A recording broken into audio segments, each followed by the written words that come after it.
ဒီနေ့ဟာရိုနယ်ဒိုရဲ့ချိုးမင်းနဲ့နှစ်ဖြစ်လာစီမှာပါဂုတ်အငင်းခုံနဲ့ရက်တန့်သွားလိမ့်မယ်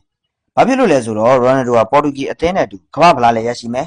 တွင်းကိုပေါင်း1000လည်းပြည့်မယ်အန်နာဆာအသင်းနဲ့အတူလည်းဖလားစုံသိမ်းနိုင်ခဲ့မယ်ဆိုရင်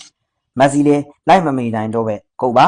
ဒါပေမဲ့မက်ဆီကလည်းဒီနှစ်ကမ္ဘာဖလားမှာအဓိကကစားသမားအဖြစ်နဲ့ကမ္ဘာဖလားကိုရရှိခဲ့မယ်ဆိုရင်မက်ဆီကလည်းညင်းဆိုပွဲရမရှိဂုတ်ပါပဲဒါပေမဲ့ပြီးခဲ့တဲ့ကိုပါအမေရိကပြိုင်ပွဲလိုပြိုင်ပွဲတစ်လျှောက်မက်ဆီကတကိုးပဲသွင်းပြီးဂုတ်ကြီးဖလားရပြီဆိုပြီးတော့ရောပြောမက်ဆီတော့မလုံးနဲ့ပေါ့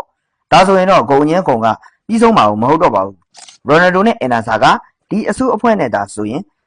အမှတ်ပေးဖလားနဲ့အခြားသောပြည်တွင်းဖလားတွေကိုပါရယူနိုင်မှာအသေးချာသလောက်နီးပါးကိုရှိနေခဲ့ပါတယ်ပြီးတော့အန်နာဆာအသင်းဟာအာရှယူရိုပါလီဖလားပြိုင်ပွဲကိုလည်းကစားရအောင်ပါအာရှယူရိုပါလီဖလားပြိုင်ပွဲဆိုတာမိတ်ဆွေတို့နားလည်အောင်ဖော်ပြပေးထားတာပါအမှန်တကယ်ကအာရှချန်ပီယံလိအီလိုက်2လို့ခေါ်ပါတယ်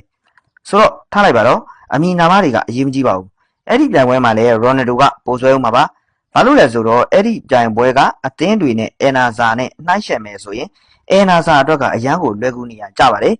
ဒါကြောင့်ဒီဖလားကတော့ရိုနယ်ဒိုအတွက်ဘိုင်းသေးကိုတွက်လို့ရပါတယ်ဒါဆိုရင်ဝေါ်ကပ်ဘိုင်းလေးကိုဆက်ပြီးတော့ပြောပြခြင်းသေးပါတယ်ပေါ်တူဂီရဲ့အစုအဖွဲ့ကတော်တော်လေးကိုကြောက်စရာကောင်းလာတာကိုတွေ့ရပါတယ်အာဂျင်တီးနားနဲ့စပိန်ပြင်သစ်ဒီအသင်းတွေကိုဖယ်ထားလိုက်မယ်ဆိုရင်ပေါ်တူဂီက short တွက်လို့မရတဲ့အနေအထားမှာရှိပါတယ်ရိုနယ်ဒိုရဲ့နောက်ဆုံးအိမ်မက်နောက်ဆုံးပန်းတိုင်ဂုတ်အဆုံးဖြတ်ပွဲဒီဆယ်စုနှစ်တစ်ခုကြာညှင်းခုန်လာတဲ့ဂုတ်အဆုံးဖြတ်ကတော့လာမယ့်2026မှာမကြခင်တွေ့မြင်ရတော့မှာပဲဖြစ်ပါတယ်